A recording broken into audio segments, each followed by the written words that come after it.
4월 24일 오늘의 큐티입니다. 산산이 부서질 이집트. 출애굽기 11장 1절에서 10절. 여호와께서 모세에게 말씀하셨습니다. 파라오와 이집트에 내릴 벌이 한 가지 더 있는데 그 벌을 내린 다음에야 그가 너희 모두를 이집트에서 내보낼 것이다.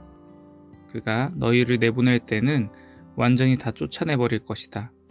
너는 이스라엘의 모든 남녀 백성들을 시켜서 이웃 사람들이 은과 금으로 만든 물건을 그들에게 주도록 요청하게 하여라. 여호와께서는 이집트 사람들이 이스라엘 백성을 좋아하게 만드셨습니다. 파라오의 신하들과 이집트 백성들은 이미 모세를 위대한 사람으로 생각하고 있었습니다. 모세가 파라오에게 말했습니다. 여호와께서 이렇게 말씀하셨습니다. 오늘 밤 자정쯤에 내가 이집트 온 나라를 다닐 것이니 이집트 땅에서 처음 태어난 것은 모두 다 죽을 것이다. 보좌 위에 앉아있는 파라오의 처음 태어난 아들로부터 맷돌질하는 여자 노예의 처음 태어난 아들까지 죽을 것이며 가축의 처음 태어난 것까지 다 죽을 것이다.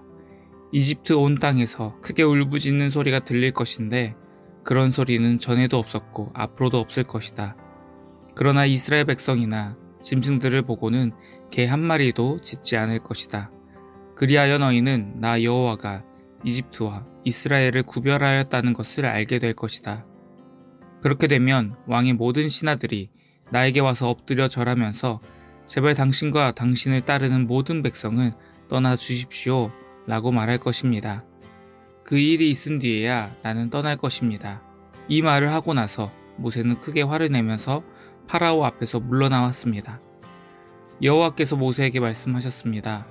파라오가 너와 아론의 말을 듣지 않을 것이다. 이것은 내가 이집트 땅에서 더 많은 기적을 보여주기 위함이다. 모세와 아론은 파라오 앞에서 이 모든 기적들을 일으켰습니다. 그러나 여호와께서 파라오가 고집을 부리도록 내버려 두셨으므로 그는 이스라엘 백성을 자기 땅에서 내보내려 하지 않았습니다. 이해하기.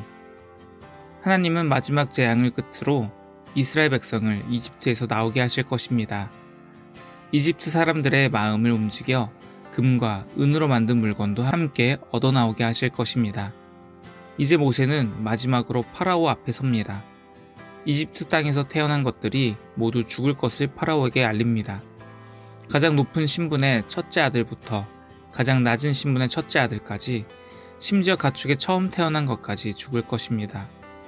히브리 사람에게 남자아이가 태어나면 그 아이는 나일강에 던져버리라고 명령한 파라오의 악행을 하나님이 기억하시고 심판하신 것입니다. 이스라엘이 개 한 마리 짖지 않을 정도로 고요할 때 이집트는 전에도 후에도 없을 울음소리로 산산이 부서질 것입니다. 하나님은 힘없는 자를 학대하고 여호와 하나님을 우습게 여기는 파라오의 세상이 더는 유지할 가치가 없다고 결정하십니다. 그럼에도 파라오는 여전히 고집을 부리며 이스라엘 백성을 자기 소유인 것처럼 움켜쥡니다. 적용하기. 하나님은 어떤 분입니까? 하나님은 모든 말씀을 빠짐없이 이루시는 분입니다. 한 가지 남은 벌을 이집트에 내리신 다음에 이스라엘 백성을 이집트에서 건지실 것입니다. 파라오는 하나님 말씀을 들을 때마다 의심하지만 그 모든 말씀은 단 한 번도 빗나간 적이 없습니다. 나는 하나님 말씀을 읽을 때마다 그 모든 말씀이 그대로 이루어질 것을 믿나요? 우리에게 주시는 교훈은 무엇입니까?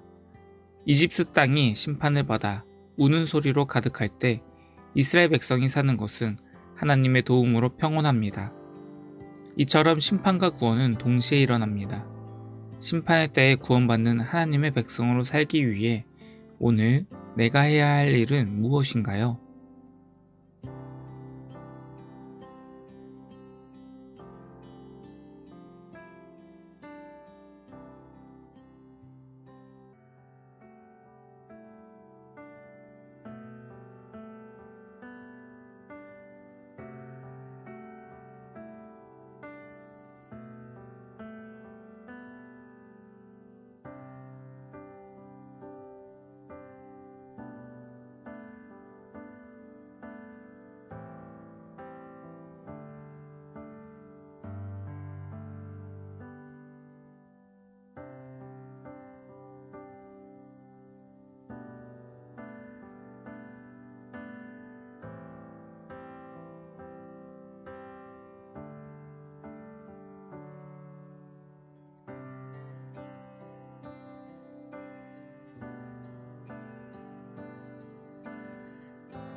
기도하기.